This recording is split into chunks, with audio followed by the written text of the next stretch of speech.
Hello everyone, this is Bushra Khan. Welcome to RNN podcast. नाजरीन, पाकिस्तान के prime minister और field marshal के ताल्लुकात बिल्कुल ठीक हैं। दरमियान में कोई वंडरमैन नहीं आ रहा। इसके अलावा मिस मरीम नवाज ने हॉकी स्टेडियम में हज़ारों की तादाद में लोगों के साथ खिताब किया है। वो जानेंगे। मिस अज़मा बुखारी का रद्द-ए-अमल आया है मिनिस्टर KP के मिस्टर शाफी जान के बयानात पर, उनकी स्टेटमेंट्स पर, वो भी जानना बहुत ज़रूरी है। और DGISPR की कॉन्फ्रेंस और इसके अलावा तालिबान रजीम के तर्जमान मिस्टर ज़बीउल्लाह का बयान सामने आया है, वो भी आपके साथ शेयर करेंगे। CCP लाहौर की ज़ेर सदारत इकबाल डिवीज़न का जो इजलास है उसकी अपडेट्स, और मिस्टर अली अमीन गंडापुर को किस केस में इश्तिहारी कहा जा रहा है, ये जानना ज़रूरी है। इसके अलावा एक निजी यूनिवर्सिटी लाहौर की जिसमें एक बच्ची ने सुइसाइड करने की कोशिश की, उसकी अपडेट्स क्या हैं, उसकी हालत कैसी है, ये जानते हैं। मेरे साथ मौजूद है mister Naeem Hanif, senior journalist. अस्सलाम वालेकुम। वालेकुम सलाम बुशरा। क्या हाल है सर आपके? अल्हम्दुलिल्लाह। प्राइम मिनिस्टर और फील्ड मार्शल के ताल्लुकात बिल्कुल बेहतरीन है, बहुत अच्छी बात है, होने भी चाहिए। लेकिन ये वंडरमैन की क्या कहानी है और ये क्या है मामला? अच्छा, ये जो है ना ख्वाहिशात हैं लोगों की। मैंने ये पहले भी बात की थी, कई मरतबा बात की कि इमरान खान की असल में जो सियासत है ना, अब देखें मुल्क में हो क्या रहा है। मुल्क में पाकिस्तान की जो सियासत है इस वक्त वो दो धड़ों में है। 3, 4, 5, 6, 7, 8, 9, 10 धड़े खत्म हो चुके हैं। जी। एक धड़ा है पाकिस्तान तहरीक इंसाफ, जिसका लीडर जेल में है। दूसरा धड़ा है हुकूमती इत्तेहाद, वो एक धड़ा है। ठीक है जी। मैंने आपको कई मरतबा ये बात की कि इमरान खान की जो सियासत है वो दूसरे धड़े का जो मेन लीडर है, जिसे सुप्रीम लीडर कह सकते हैं, मियां नवाज शरीफ, उसकी मरहून मिन्नत है। मियां नवाज शरीफ बम को लात मारेगा तो इमरान खान की सियासत के जो है ना वो इम्कानात बनना शुरू होंगे। माजी में चूंकि ये होता रहा, मियां नवाज शरीफ ने अपने 3 टर्नोर्स में से कोई भी टर्नोर पूरा नहीं किया और हमेशा एस्टेब्लिशमेंट से टकराव हुआ और वो हुकूमत से बाहर हो गए। जब जब वो हुकूमत से बाहर हुए तब तक पीपल्स पार्टी की बारी आती रही। ठीक है। अब सूरत हाल ये है, जब तीसरी पार्टी मुतारफ करवाई गई, इमरान प्रोजेक्ट, जो 10 साल मनसूबा था जनरल फैज हमीद का और उस वक्त की एस्टेब्लिशमेंट का, वो मनसूबा 3.5 साल में बाउंस हो गया। ठीक है जी। तो 3.5 साल में जब वो साहब एक्सपोज हो गए कि उनके बस की बात नहीं है, नाहल आदमी है, और नीचे उसका जो CM था बुज़दार, असल में उसने उसकी सियासत डबोने में बहुत अहम किरदार अदा किया। अब मसला ये है कि अब एक ख्वाहिशात पे मबनी एक जो है ना वो तज्जिए शुरू हो जाते हैं। एक असल में थोड़े दिन पहले सुहेल बड़ाई साहब का कॉलम था जिसमें उन्होंने इशारतन ये बात की थी। अंसार अब्बासी की स्टोरी है, छपी तो उनके नाम से ही है, रोजनामा बताइए। जंग के फ्रंट पेज पे। ठीक। ठीक है जी।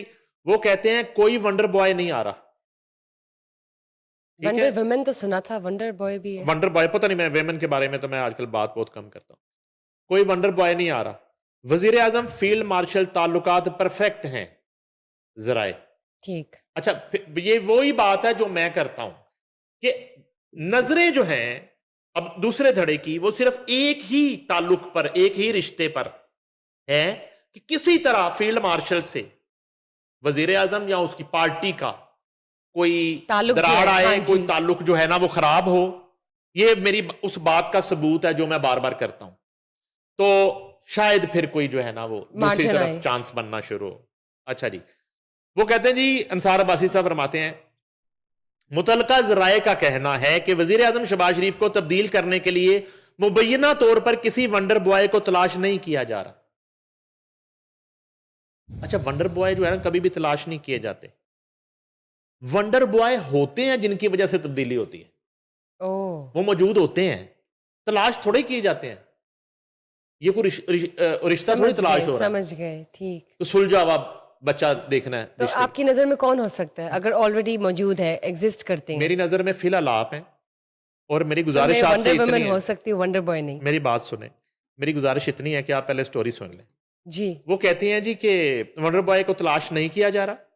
साथ ही उन जराए ने वाजह किया कि वजीर आजम और फील्ड मार्शल के दरमियान ताल्लुकात और बाहमी एतराब वैसे ही परफेक्ट शानदार है जैसे पहले थे। वजीर आजम और फील्ड मार्शल के दरमियान समझौते, काम करने का ताल्लुक और बाहमी एहतराम में आया कोई तब्दीली आने के हवाले से पूछे गए एक बराह रास्त सवाल के जवाब में उन जराए में अहम ओहदे पर तैनात एक जरिए ने बिला झिझक कहा यह बहुत ही शानदार है ये ताल्लुक। अच्छा, पीछे जो है ना एक इनके ताल्लुक के हवाले से इनके दरमियान समझौते की बात, यानी कि समझौता समझते हैं, समझौता दो तरह का होता हाँ है, जी। एक कॉम्प्रोमाइज और एक समझौते, ठीक है, तो ये दोनों तरह के हैं। अच्छा, वो कहते हैं जी कि जराए ने इस क्यास राय को भी मुस्तरद किया है कि किसी मुबैना बड़े मंसूबे के तहत वंडर बॉय की जरूरत है। यह बहस हालिया दिनों में सीनियर साफी और कॉलम निगार सुहेल वड़ाइच की जानब से लिखे गए एक कॉलम के बाद जोर पकड़ गई, जिसमें उन्होंने लिखा कि अंदाजा कहता है ग्रैंड प्लान में एक वंडर बॉय की जरूरत को महसूस किया जाता है। ये अब सुहेल वड़ाइच साहब का कॉलम, ठीक है जी, ये उनका ख्याल है। वो कहते हैं कि शहबाज शरीफ सोना है, मगर इस सोने हीरे की तलाश अब सोने नहीं हीरे की जरूरत आन पड़ी। ये तो आपने पहले भी बताया था। नहीं, आपको असल ये में कौन हो ज्वेलरी का आपको सकते शौक हैं? है। नहीं, वो तो चले हैं, ठीक है, लेकिन आप बताएं हीरा कौन हो सकता है देखें, और ऑलरेडी एग्जिस्ट करता है? हीरा एक तो होता है उसकी क्वालिटी हीरे जैसी। कोहिनूर। अच्छा, एक होता है कि जिसका माँ ने बचपन में नाम रखा होता है हीरे, वो माँ का हीरा होता है। नहीं, हम असल ठीक है? हीरे की बात करेंगे। असल हीरा जो है ना उसकी अभी तलाश जारी है, मैं बताता हूँ आपको। वो कहते हैं जी कि मगर अब सोने नहीं हीरे की जरूरत आन पड़ी है, क्योंकि बरसों के तसाहुल को हीरे जैसा वंडर बॉय ही खत्म कर सकता। सीम्स लाइक अ फिल्म, कोई फिल्म हो रही है। अच्छा, ये जो वंडर बॉय है ना, ये मैं पहले क्लियर कर दूं, जी। ये किसी बड़ी पार्टी में से नहीं है। अच्छा। जो भी सुहेल वड़ाइच का वंडर बॉय है ना, एक ख्याली वंडर बॉय भी है। इसका ताल्लुक ना नून लीग से है ना पीपल्स पार्टी से है, ठीक है, इसका ताल्लुक मुल्क की असली पार्टी से है और फैसला साज पार्टी से है। और ये वंडर बॉय और ये हीरा इतना चमकदार है कि इसकी रोशनी तमाम पार्टियों में फैल जाती है जब इसको जरूरत पड़ती है किसी अंगूठी में जड़े जाने की। वो तो ठीक है, आपने सिर्फ 2 पार्टीज का नाम लिया, आपने पीटीआई का नाम नहीं लिया। नहीं, पीटीआई तो जेरे ताब है ना। मैं तो वो भी कंसीडर करूंगी ना कि कौन सी पार्टी हो सकती नहीं, है। पीटीआई की तो बात, पीटीआई की ऑपोजिशन तो है, ये ठीक हीरा है। जो है वो पीटीआई के खिलाफ लाना है ना। ठीक, बात नहीं समझ रही। ठीक, इस मुल्क की वाहिद ऑपोजिशन इस वक्त पीटीआई रह गई। बिल्कुल। ये जो हीरा रिप्लेस करने की बात की जाती है, वो विदन सोने को, पीपीपी और विदन प्राइम नून मिनिस्टर लीग। शहबाज शरीफ को पीएम की सीट पे जो हीरा रिप्लेस की बात की जाती है, वो तो एंटी पीटीआई आएगा ना। आई गेट इट, लेकिन आपने तो कंसीडर कोई ऐसा ही करना है ना, आपने तो ये भी बताना है, जरूरी तो नहीं कि ठीक है जेरे ताब है वो पार्टी, लेकिन अच्छा, लेकिन exist ऊपर तो करती है ना। ऊपर अंसार अब्बासी ने कहा कि कोई चक्कर नहीं है वंडर बॉय का। अच्छा अच्छा, लेकिन चलो वंडर बॉय की ख्वाहिशात पे जो है अब ना आपने वो माइनस कर दिया है कि अब वो सुने, सियासी है ही नहीं। मैंने नहीं किया, अंसार अब्बासी ने किया। हाँ, सियासी नहीं है आपके अदरवाइज वो सियासतदान नहीं है, ठीक है। वो हीरा, वो सियासतदानों में कभी हमने उनको टीवी पे देखे? गुस्सा हुआ। ये आप अच्छा सवाल कर रही हैं। आपने उनको इतना बाज़ का टीवी पे देखा कि आपने कहा कि ये हर वक्त यही टीवी पे रहते हैं, ठीक है। अच्छा, हीरा जो है ना वो ऐसा हीरा है, एक तो है ना फर्ज करें जियो टीवी पे आना, ARY टीवी पे आना, एक है रंग टीवी, आपने रंग टीवी देखा हुआ, रंग टीवी पे आना, वो ऐसा हीरा वो बंद टीवी पे आ जाता है, टीवी बंद हो ना घर में उस पे भी आ जाता है, ऐसा हीरा। अच्छा, अब वो कहते हैं कि ख्वाहिशें जो हैं वो पूरी हों या ना हों, इन पर कोई कैद नहीं, इसलिए ये ख्वाहिश तो कहीं ना कहीं मौजूद है कि वफाकी काबीना के अरकान बांग्लादेश की तरह PhD हों। हेलो सुहेल साहब, सारी कबीना फारिग करवाने लगे। हाँ जी, सारी कबीना फारिग करवा, इधर BA की शर्त पे जो है ना वो डिग्रियां जल्दी निकलना शुरू हो गई थी। अपने अपने शोबों पर अथॉरिटी रखते हो, चलो ये ठीक है, और इन सब के लिए ये शर्त भी हो कि उन्होंने PhD दुनिया की किसी मुस्तनद यूनिवर्सिटी से कर रखी हो।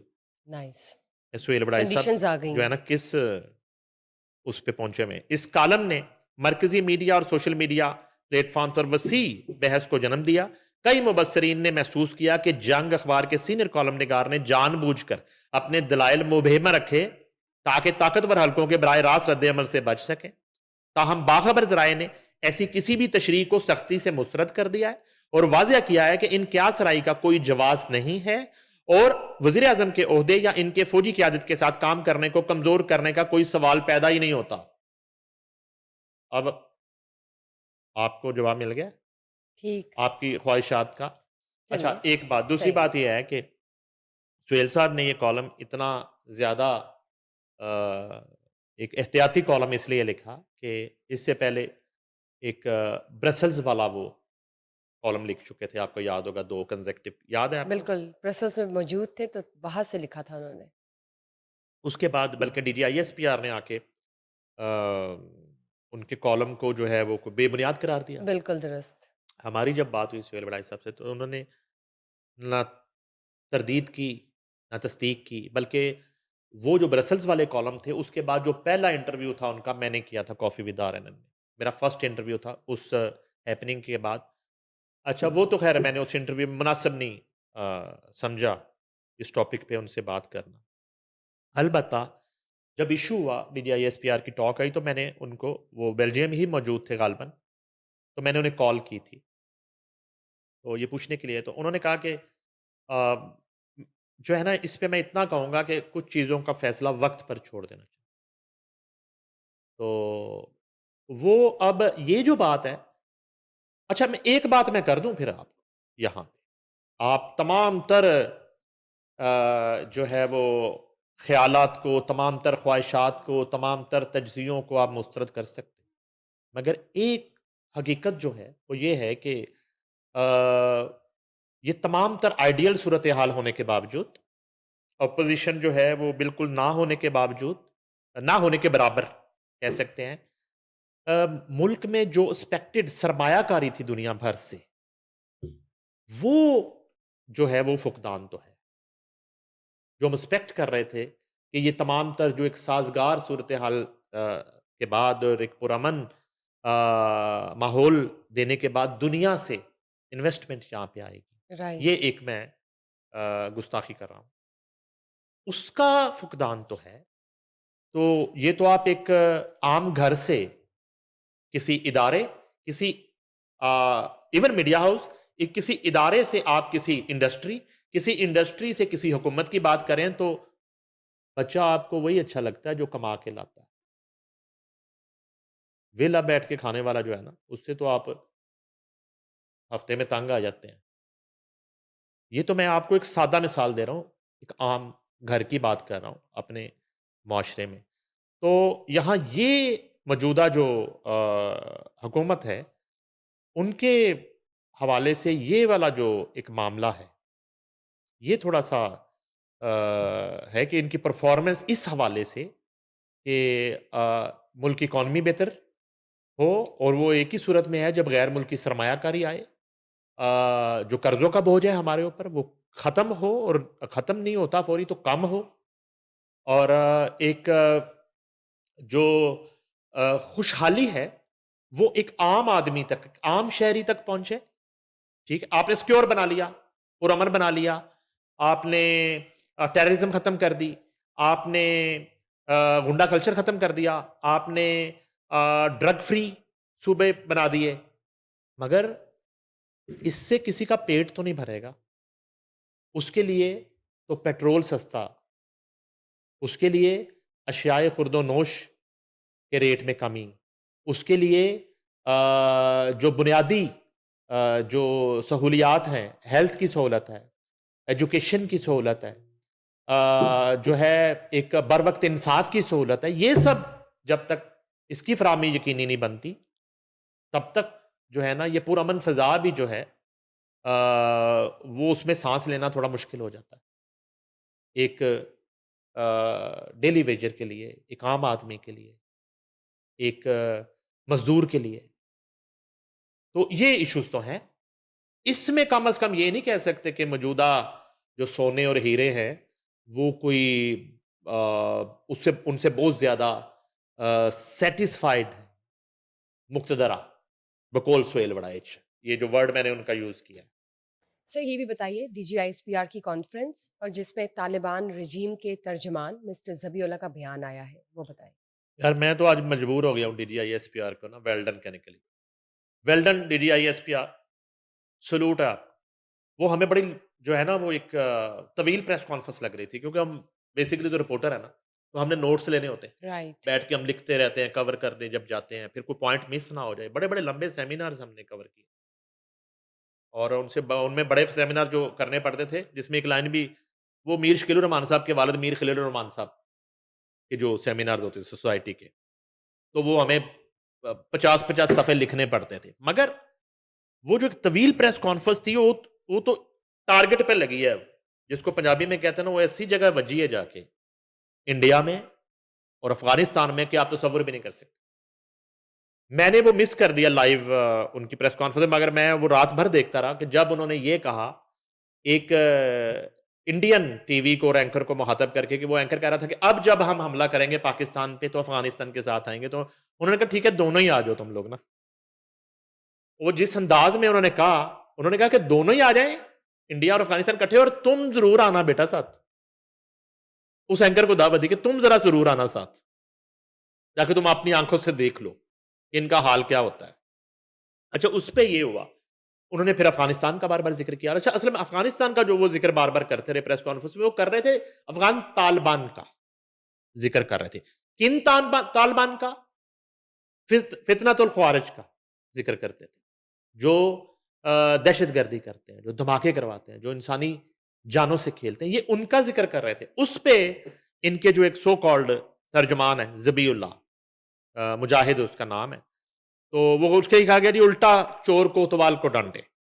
तालिबान रजीम के खुद साख्ता तर्जमान ज़बीउल्लाह मुजाहिद की जानब से DGISPR के बयान को गैर जिम्मेदाराना करार देना इस कहावत की अमली तस्वीर है कि उल्टा चोर कोतवाल को डांटे। अच्छा, जो शख्स अफगानिस्तान और पाकिस्तान के दरमियान कशीदगी के दौरान रूसी टैंक को पाकिस्तानी टैंक करार दे और पाकिस्तानी टैंक करार देकर जाली वीडियो फैलाता रहा, आज वही दुनिया को जिम्मेदारी के असबाग पड़ा रहा। ये ज़बीउल्लाह मुजाहिद के मुतालिक मैं आपको बता रहा हूं। फिर वो कहते हैं कि ये मुनाफिकत नहीं तो और क्या है। अफगानिस्तान को जिम्मेदार मुल्क साबित करने की नाकाम कोशिश में अपनी नाम नहाज जिम्मेदारी की बत्ती बनाकर पूरी दुनिया को दिखाई। उसके बाद ये है कि आज जो है वो गुज़िश्ता रोज़ DGISPR ने सबूतों के साथ वाज़ह कर दिया है कि अफगानिस्तान का हर हमसाया दहशतगर्दी से तंग आ चुका है। ये कोई इल्ज़ाम नहीं, ज़मीनी हकीकत है। अक़वाम आलम तुम्हें दहशतगर्दी का शिकार नहीं बल्कि दहशतगर्दी का मंबा करार दे, और तुम फिर भी दूसरों को नसीहतें बांटने निकल पड़े। दुनिया की तकरीबन तमाम बड़ी दहशतगर्द तंजीमें तुम्हारे मुल्क में महफूज पनाहगाहें बनाए बैठी हैं। ऐसे में पाकिस्तान को जिम्मेदारी का मशवरा देना खुली डटाई है। पहले अपने घर की जिम्मेदारी संभालो, सरहद पार दहशतगर्दी रोको, और अमली इकदाम से साबित करो कि तुम रियासत चलाने के अहल हो। दोहा मुआहिदे की पासदारी करो।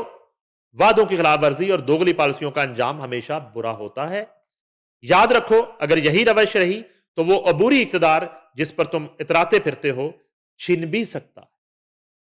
और तारीख ने बार बार दिखाया है कि इक्तदार के नशे का अंजाम क्या होता है। ज़बीउल्लाह मुजाहिद, नाम नहाद तर्जमान तालिबान अफगान रजीम। सर, CM पंजाब का खिताब आया है और उन्होंने हज़ारों की तादाद में लोग मौजूद थे हॉकी स्टेडियम में। क्या एक वो रहा भाई, पूरा? ये हॉकी स्टेडियम में ना बड़ी देर के बाद बड़ा क्राउड देखने में आया। इससे पहले आखिरी जलसा इमरान खान ने भी किया वहां पे। बिल्कुल, बिल्कुल। वो भी बड़ा क्राउड था। और उसके बाद जो है ना, ये मरियम नवाज ने जो इवेंट किया है, मेरी इतला है कि कम से कम यहाँ पर कोई 35 से 40 हजार लोग मौजूद। और ज़बरदस्त। इससे पहले, इन दोनों इवेंट से पहले जो बड़ा इवेंट मेरी नज़रों से गुजरा, जिसमें मैं खुद भी मौजूद था, वो था Guinness book of world record के लिए पाकिस्तान ने नेशनल एंथम पढ़ा था इंडिया के मुकाबले में। और उस वक्त 65 टू 70,000 का क्राउड था। ये मैं हॉकी मैचेस के अलावा की बात कर रहा जी। हूं, उस स्टेडियम की। तो उसमें हमने विन कर लिया था। उस में तकरीबन 65 से 70 हजार पाकिस्तानियों ने शिरकत करके, वैसे तो वो जो लम्हा था 8 बजे प्राइम टाइम था, पूरे पाकिस्तान का मीडिया लाइव था, पूरी पाकिस्तानी कौम घरों में वो तराना पड़ रही थी, पाक सरजमीन शाद। तो ये तो मैं ऐसे जरा झलकियां मुझे याद आ गई हॉकी स्टेडियम की जो एक हिस्ट्री है। फिर इसी हॉकी स्टेडियम में 29,000 बच्चे के साथ हमने पाकिस्तान का परचम बनाया था, वेरी जो नाइस। आज भी वर्ल्ड रिकॉर्ड है। वो तुर्की के मुकाबले में हमने जीता था और सिंगल कैजुअलिटी थी, खुदा ना खास्ता। और उसका सेहरा जो है उस वक्त के डीजी स्पोर्ट्स उस्मान अनवर खास तौर पे, और मिनिस्टर खेल उस वक्त के राना मशहूद अहमद खान, इनकी बड़ी एफर्ट थी इसमें। अच्छा, अब जो है ना जी, मरियम नवाज शरीफ ने वो एक याद ताज़ा की है बिल्कुल। उस वेन्यू की, उस स्टेडियम की।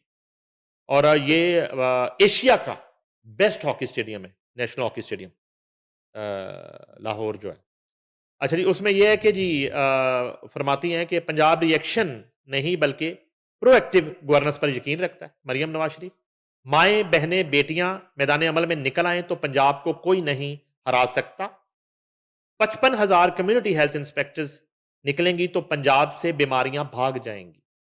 ये एक नया मनसूबा है इनका। माएँ, बहनें, बेटियां मैदान अमल में निकल आई तो पंजाब को कोई नहीं हरा सकता। हुकूमत अब इंतजार नहीं करेगी बल्कि खुद चलकर घरों तक जाएगी। कम्युनिटी हेल्थ इंस्पेक्टर्स प्रोग्राम में 25,000 लोगों को 50,000 रुपए तनख्वाह दे रहे हैं। काम करके दिखाएं तो मजीद तनख्वाहें बढ़ाएंगे। अल्लाह के फजलो करम से आज हम हर शोबे में खुद कफील हैं। Community health inspectors blood sugar समेत तशखीस टेस्ट और इंजेक्शन वगैरह भी लगा सकेंगी।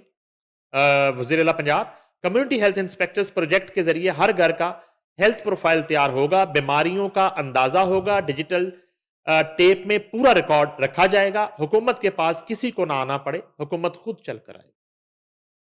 कैंसर, अमराज अमराज दिल की अद्वियात मुफ्त दे रहे हैं।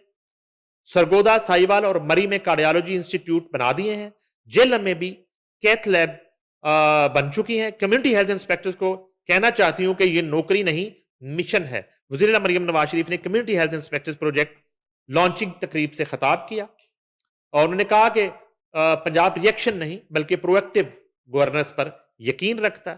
पंजाब की खवातीन मैदान अमल में अपना मुनफरद मुकाम पैदा करेंगी। खवातीन पंजाब की तरक्की के लिए बेहतरीन किरदार अदा कर सकती हैं। क्लिनिक ऑन व्हील और फील्ड अस्पताल से 3 करोड़ लोगों का इलाज मुआवजा किया जा चुका है। Maryam Nawaz Sharif community health inspectors blood sugar समेत तशखीस टेस्ट और इंजेक्शन भी लगा सकेंगी। तो ये जनाब नए मनसूबे हैं जो उन्होंने मुतारफ करवाए हैं और बड़ी एक तवील इवेंट था और इसकी बड़ी देर से ये तैयारी कर रही थी और हज़ारों लोगों की मौजूदगी में उन्होंने इस प्रोजेक्ट को लॉन्च किया। चलिए, ये तो बहुत अच्छी बात है और बहुत खुशाइन बात है पाकिस्तान के लिए, पंजाब हुकूमत के लिए, यहाँ रहने वाले शहरियों के लिए। मिस अज़मा बुखारी ने एक रद्द-ए-अमल दिया है मिनिस्टर केपी के मिस्टर शाफी जान की किसी स्टेटमेंट के हवाले से। क्या है वो? ये ना मिस ये वही है शफी जान जो आए थे साथ सीएम केपी के और यहाँ पे खैर इनका एक पदमज़गी हुई। जी, उसके बाद जो है कोई minister information miss Azma Azma. बहारी ने एक ट्वीट किया। उसमें वो कहती हैं कि इनके सूबे में दहशतगर्दी की लहर जारी है, मगर ऊपर वो कहती हैं कि वो टीटीपी को दहशतगर्द कहते ही नहीं है। वो उनकी किसी एक्ट का और किसी खूनी खेल का कोई मज़म्मत ही नहीं करते, जो बात हम अक्सर हुँ, करते हैं। वो कहती हैं कि इनके सूबे में दहशतगर्दी की लहर जारी है, अज़मा बहारी। उनको पाक फ़ौज के जवानों, आम शहरियों, पुलिस को शहीद करने वाले दहशतगर्द नहीं लगते, अज़मा बहारी। ये शफ़ी जान के बारे में। और ना ही वो इनको दहशतगर्द कहना चाहते हैं, वो एक्शन क्या लें, उज़मा बहारी। और वो कहती हैं ज़ालिम का साथ देने वाले भी ज़ालिम ही कहलाते हैं। ये उनका रद्द-ए-अमल है और ज़ाहिर है कि वो ये एक्सपेक्ट करती हैं कि बल्कि एक्सपेक्ट नहीं कर रही, अब तो वो उस सोच को, उस सिस्टम को नंगा कर रही हैं कि जो एपीएस में शहीद 140 शोहदा और नन्हे बच्चों के कातलों को जो है उनकी मज़म्मत नहीं करते। जैसे मैंने पहले बात की, जाफ़र एक्सप्रेस का वाक़या होता है, वो उस वाक़ये की मज़म्मत नहीं करते। 9 में। इस्लामाबाद में नहीं, 9 में तो देखिए वो तो खुद उन्होंने अपने हाथों से कर दिया ना बुशरा। 9 में तो उन्होंने अपने हाथों से कर दिया। वो कलंक जो है अपने माथे पे वो तो उन्होंने खुद लगाया। वो तो पूरी प्लानिंग के साथ उन्होंने किया जो कोर्ट्स में साबित हो गया, जिसमें सज़ाएँ होना शुरू हो गई, हो चुकी, हो रही हैं, होती रहेंगी। ये वो जो बात कर रही हैं, ये तो बहुत ही ज़्यादा खौफ़नाक।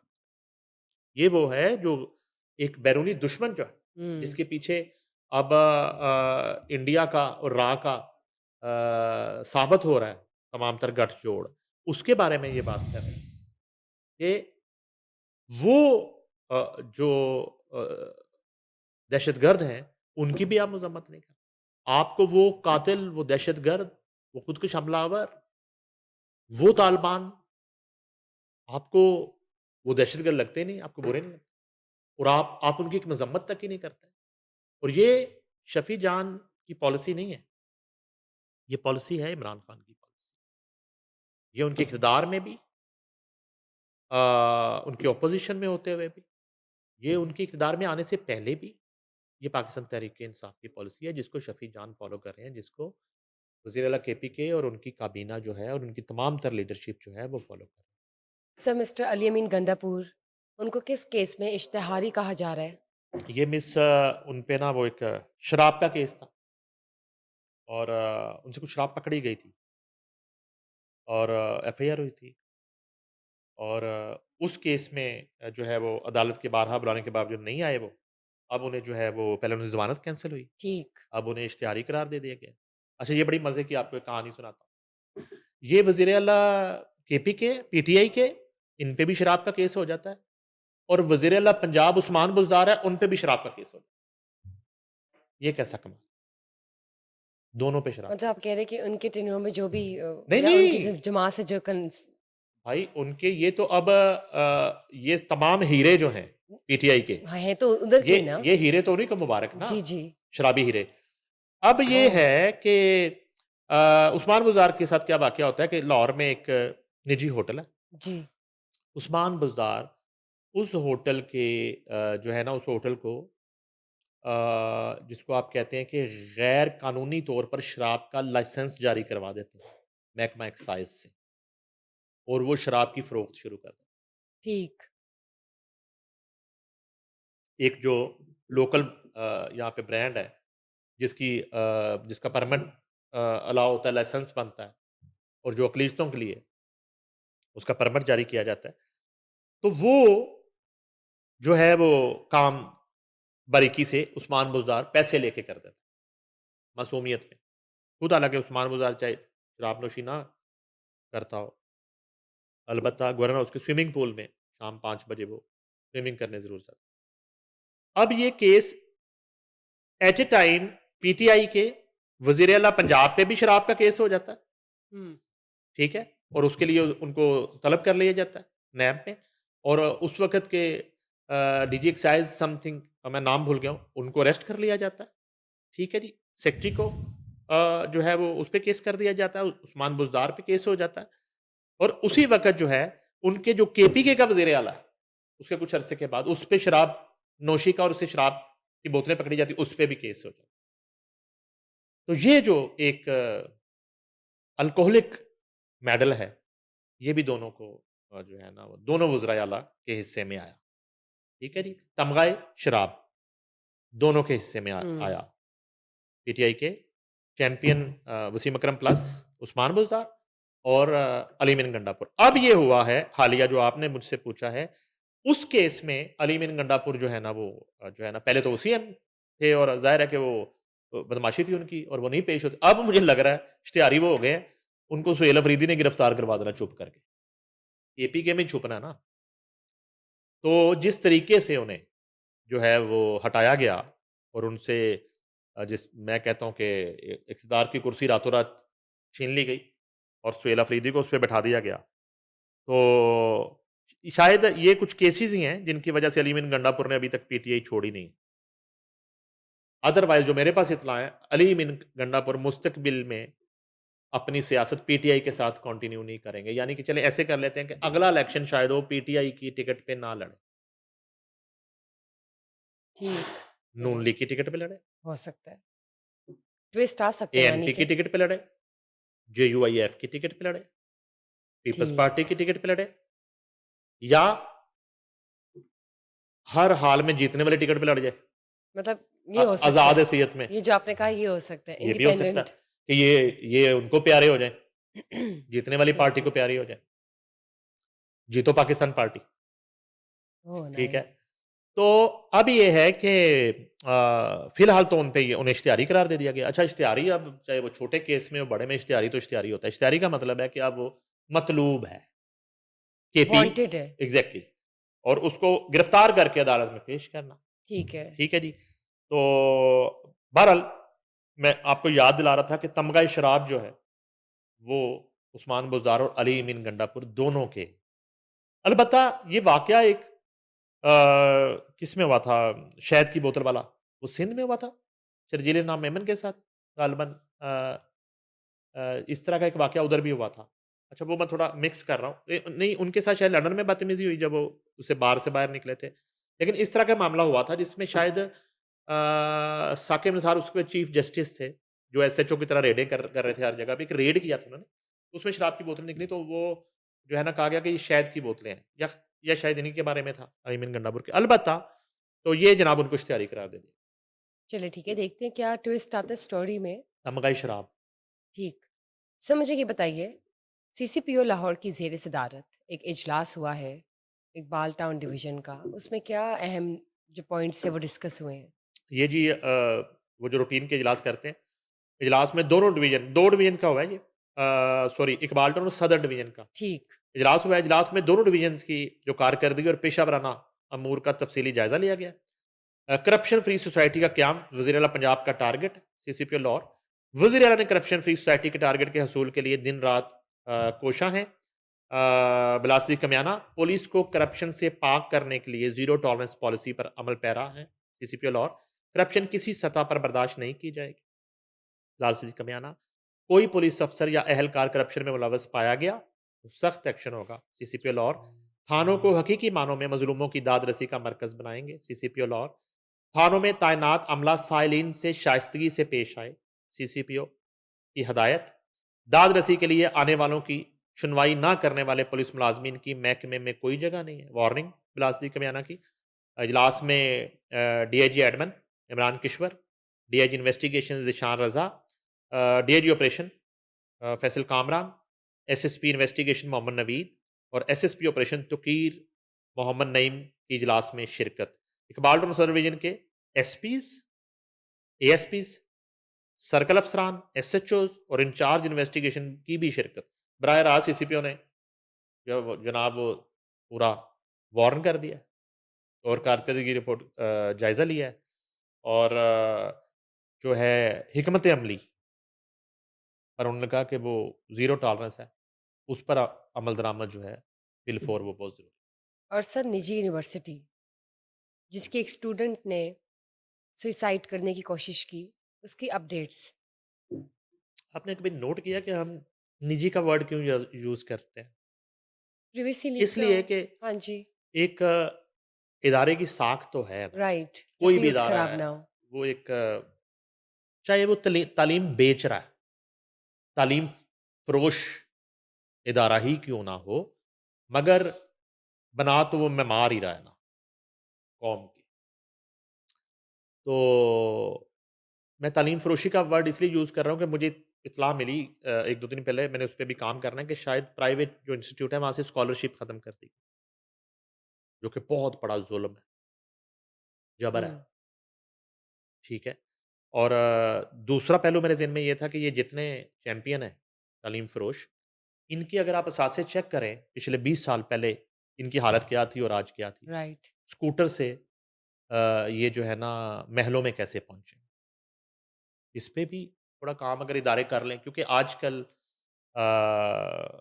एक जिसको कहते हैं कि हिडन इन्वेस्टिगेशंस चल रही हैं, बहुत बड़ा चेक चल रहा है। वफाक से भी, वफाक पर भी, पंजाब से भी, पंजाब पर भी, और हर डिपार्टमेंट में फरिश्ते जो हैं, दुनियावी फरिश्ते, वो हिसाब किताब लिख रहे हैं इस वक्त कि कौन सा महकमा कहाँ कहाँ कैसे कैसे करप्शन कर रहा है। ऑडिट्स हो रहा है मतलब आप कह रहे हैं। मैं आपको आज एक बहुत खुशगवार इसको मैं हैरत कहूँगा कि इस सतह पे इस वक्त जो है चीज़ों को मॉनिटर किया जा रहा है, मॉनिटरिंग असल में की जा रही है उसमें आप अब मैं आपको खुल के बता देता हूँ, तमाम मिनिस्ट्रियों से लेके, हुकूमतों से लेके, उसके बाद ये मैं प्रोविंशियल्स गवर्नमेंट्स की बात कर रहा हूँ। उसके बाद अब थोड़ा नीचे आ जाएँ तो पुलिस के महकमे से लेके, एजुकेशन के महकमे से लेके, हेल्थ के महकमे से लेके, सीसीडी तक इस वक़्त एक मॉनिटरिंग शुरू हो गई है, जो इन महकमों से रिलेटेड लोग नहीं कर रहे। आप समझ रही हैं मेरी बात? हुँ, तो इनको पाकिस्तान की असल आँख देखना शुरू हो गई है, देख रही है इस वक़्त। तो जम गई है इनके ऊपर और जहाँ-जहाँ करप्शन हो रही है, जहाँ-जहाँ ज़ुल्म हो रहा है, वहाँ-वहाँ मेरा ख़्याल है कि बहुत कम अरसा रह गया है कि गिरफ़्तारियाँ भी होंगी और बहुत बड़े जो है वो स्कैंडल्स भी मंज़र-ए-आम पे आएँगे और बहुत बड़ी काली भेड़ें जो हैं और बहुत से फ़ेसेस जो हैं वो बेनकाब हो जाएँगे। और ये ज़ाहिर है कि एक मुआशरे का और मुल्क की सुधार का एक अमल है। अब वापस आ जाते हैं यूनिवर्सिटी पे। राइट। निजी यूनिवर्सिटी हम सिर्फ़ उसकी एक रिस्पेक्ट और उसके लिए कहते हैं। अच्छा वाक़यात वहाँ पे कंसेक्टिव हुए, यानी कि 2 हो चुके हैं। पहले तो ये जो बच्ची है ये जिस बच्ची ने अभी हालिया वो किया है, उसमें जो मुबैना तौर पर हमारे ज़राए बताते हैं, इब्तदाई तो ख़बर ये है कि बच्ची होश में आ गई है, हालत बेहतर है? हालत बेहतर है। बच्ची की दोनों टाँगें फ्रैक्चर है और दोनों टाँगों की सर्जरी हो गई है और वो जो क्या लगते हैं वो ब्रेसिस? हाँ जी, वो कोई लग गए हैं और रॉड्स जिसको कहते हैं। उसके बाद ये है कि इब्तदाई इन्वेस्टिगेशन में पुलिस को बच्ची ने कुछ सवालों के जवाब में इशारों से ज़्यादा जो मुझे बताया गया है, वो बात की है और जो आखिरी कॉल थी, वो जिस लड़के के साथ थी बच्ची की कॉल, वो लड़का भी गिरफ्तार कर लिया और ज़ाहिर है कि अब दूसरे एंड से उस लड़के से वो सारी गुफ्तगू जो है और कन्वर्सेशन वो भी आ चुकी है इन्वेस्टिगेशन के पास। बच्ची का नाम तो ग़ालिबन चल रहा था खबरों में, अहमद बिलाल बताया गया है, इस लड़के का नाम जिससे उस बच्ची का राब्ता था। पहली तो बात है कि ना तो कोई उसको यूनिवर्सिटी की तरफ से कोई प्रेशर था, ना कोई एजुकेशनल प्रेशर उस तरह का था। ये आपसे मेरी डिस्कशन हो रही थी कि शायद वो ये स्टडी नहीं करना चाह रही थी, हुँ, हेल्थ रिलेटेड वो कुछ और एक ये पहलू ज़रूर रहा। लेकिन यहाँ मामला वो लड़के के साथ आखिरी कॉल हुई, लड़के के साथ ही उसकी कोई मुँहमारी हुई या जो भी इश्यू हुआ, उस कॉल के नतीजे में ही उसने सुसाइड अटेम्प्ट की। अच्छा, अब जो है ये लड़का कौन है? इसका फैमिली से क्या ताल्लुक है? कोई रिश्तेदार है? नहीं है? कहाँ लाहौर का है? कहाँ का है? ये अभी क़ब्ल-अज़-वक़्त है। अच्छा, उसके बाद ये हुआ कि टाँगों की सर्जरी बच्ची की कामयाब ऑपरेशन हो गया है। कमर की भी फ्रैक्चर है। उसकी सर्जरी के लिए बोर्ड बना है। पहले वो 4 रुकनी था, अब वो बोर्ड जो है वो 7 रुकनी कर दिया गया। बड़ा बोर्ड बन गया है। मेडिकल? जी, अब वो फैसला करेगा। अच्छा, उसके बाद ये भी बताया गया कि इससे पहले जो अवैध सुल्तान नामी बच्चा जो जिसने वहाँ पे सुसाइड की, सेम यूनिवर्सिटी में, उसकी रिपोर्ट जमा करवानी थी। ठीक, या यूनिवर्सिटी जी, जी। ने। और ग़ालिबन उसकी डेट 7 थी या डेडलाइन थी। वो अभी तक रिपोर्ट जमा नहीं हुई। अच्छा, रिपोर्ट इसलिए जमा नहीं हुई कि यूनिवर्सिटी ने तहकीकाती कमेटी बनाई एक अपनी। उस बच्चे के जो लवाहकीन हैं, उन्होंने एतराज़ कर दिया कि ये तो यूनिवर्सिटी की अपनी ही कमेटी है। यानी कि आप समझ सकती हैं राइट। कि आप पर एलिगेशन है। आपने उसमें जवाब देना है और आपने अपनी पोज़ीशन जो है वो बतानी है, तो आप ही कमेटी बना दें। तो ऐतराज़ पर जो एसएसपी हैं इन्वेस्टिगेशन ग़ालिबन उन्होंने एक पंचायत में लवाहकीन के ऐतराज़ को दूर करने के लिए कहा कि 2 नुमाइंदे इस तहकीकाती कमेटी में लवाहकीन की तरफ से शामिल किए जाएँ। मगर यूनिवर्सिटी ने बताया गया मुबैना तौर पर कि वो नुमाइंदे उस खुदकुशी करने वाले बच्चे के लवाहकीन के दिए हुए नुमाइंदे शामिल नहीं किए। उनके बगैर ही रिपोर्ट मुरत्तब कर दी, जो कि कंप्लीट हो चुकी है। लेकिन अभी वो जमा नहीं करवाई गई। वो मामला अभी इस तरह चल रहा है। अब जो है ना ये इस बच्ची वाला मामला आ गया। अब ज़ाहिर है कि इसमें एक यूनिवर्सिटी के हवाले से एक अच्छी न्यूज़ ये है कि वो बच्ची होश में आना शुरू तो जब वो होश में बच्ची आ जाएगी तो फिर अब हम खत्म हो जाते हैं। एक चीज़, दूसरी चीज़, वो आखिरी जो कॉल थी, उसके ताने-बाने जिस लड़के के साथ मिल रहे थे वो गिरफ्तार हो चुका है। अब उसकी जो चैट और उस लड़के का जो बयान है उसकी रोशनी में ये फैसला हो जाएगा कि किस हद तक इसमें कोई यूनिवर्सिटी की आप कहते हैं लापरवाही कहते हैं, कोई गैर ज़िम्मेदारी कहते हैं, कोई किसी तरह की जो है ना उनकी कोई कोताही का अमल दखल होता है इस वाले केस। तो मैंने दोनों केसेस का आपको सूरत-हाल बताई है। तो अलबत्ता ये है कि बच्ची होश में आना शुरू हो। चलिए बहुत अच्छी बात है और उम्मीद है कि वो जल्द सेहत याब हो जाए और इस केस से जुड़ी जितने भी डॉट्स हैं वो मैच होते हैं तो हम नाजरीन के साथ शेयर करते हैं genuine thank you sir thank you guys for watching us today just stay tuned for another session till then bye bye